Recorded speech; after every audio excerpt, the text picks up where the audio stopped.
بسم اللہ الرحمن الرحیم والصلاة والسلام علی رسول اللہ وعلی آلہ وصحبہ اجمعین۔ معزز ناظرین و سامعین کرام، السلام علیکم ورحمۃ اللہ وبرکاتہ۔ آثار حرم مکی و آثار نبوی صلی اللہ علیہ وسلم کا تحفظ۔ حضرت سیدنا معاویہ رضی اللہ تعالیٰ عنہ کو یہ سعادت بھی حاصل ہے کہ آپ نے معالم حرمین شریفین کو محفوظ کرنے میں اہم کردار ادا کیا۔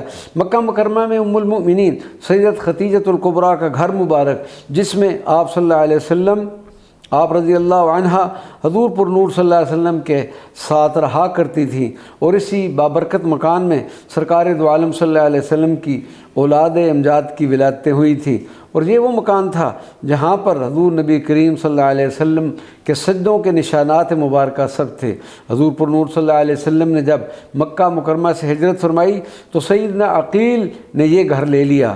سیدنا معاویہ نے اپنے دور خلافت میں اس مقام مقدس کو خرید پر اس پر ایک مسجد تعمیر کروا دی۔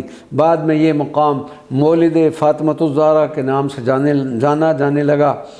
علماء نے لکھا ہے کہ مکہ مکرمہ کے مقامات مقدسہ میں مسجد حرام کے بعد یہ افضل ترین مقام مقدس ہے۔ ہوا افضل موضع بمکہ بعد المسجد الحرام۔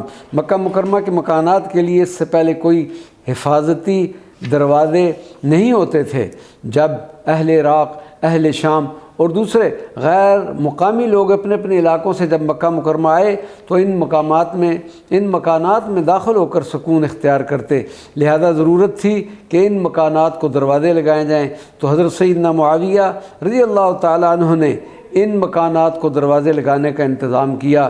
مشہور دار الندوہ کو حضرت معاویہ نے خرید کر اسے محفوظ کروا دیا۔ حضرت سیدنا معاویہ رضی اللہ تعالیٰ عنہ کا عہدہ خلافت، عہد خلافت اگرچہ خلفائے راشدین کے عہد سے دوسرے درجے کا تھا، تاہم اس میں دین اسلام کے احیاء اور بقا کے لیے بہت مساعی کی گئیں۔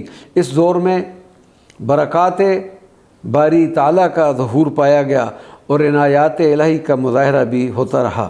کرامات حضرت سیدنا معاویہ نہایت خدا ترس اور فکر آخرت رکھنے والے انسان تھے۔ خشیت الہی سے ان آنکھوں میں فور آنسوں سے بھر جاتی، بعض دفعہ تو زارو قطار روتے۔ آخرت کے مواخذے کی فکر ہر وقت ان کے ذہن پر رہتی۔ ان کے فکر آخرت اور خشیت الہی پر بے شمار واقعات تاریخ کے اوراق میں بکھرے پڑے ہیں۔ آپ کے عہد خلافت میں ایک مرتبہ بارش نہ ہوئی اور خشک سالی کی وجہ سے لوگ پریشان ہو گئے۔ سیدنا معاویہ دوسرے مسلمانوں کے ساتھ طلب باران کے لیے ایک مقام کی طرف نکلے اور اللہ تبارک و تعالیٰ کے حضور بارش کی دعا کی۔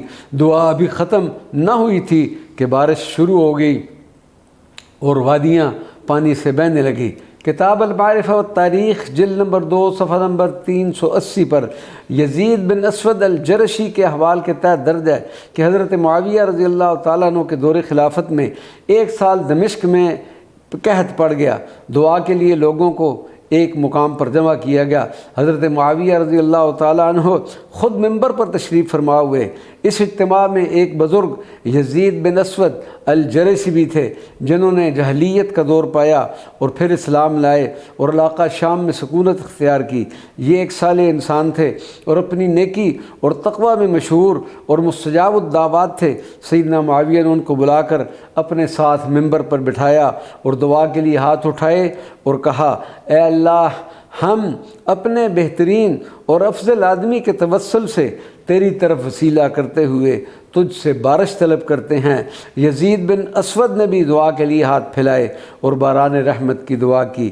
اسی وقت مغرب کی جانب سے ڈھال کی شکل کا بادل اٹھا، ہوا چلنے لگی اور لوگوں کی اپنی منازل تک پہنچنے سے قبل بارش شروع ہو گئی۔ وما علینا الا البلاغ المبین۔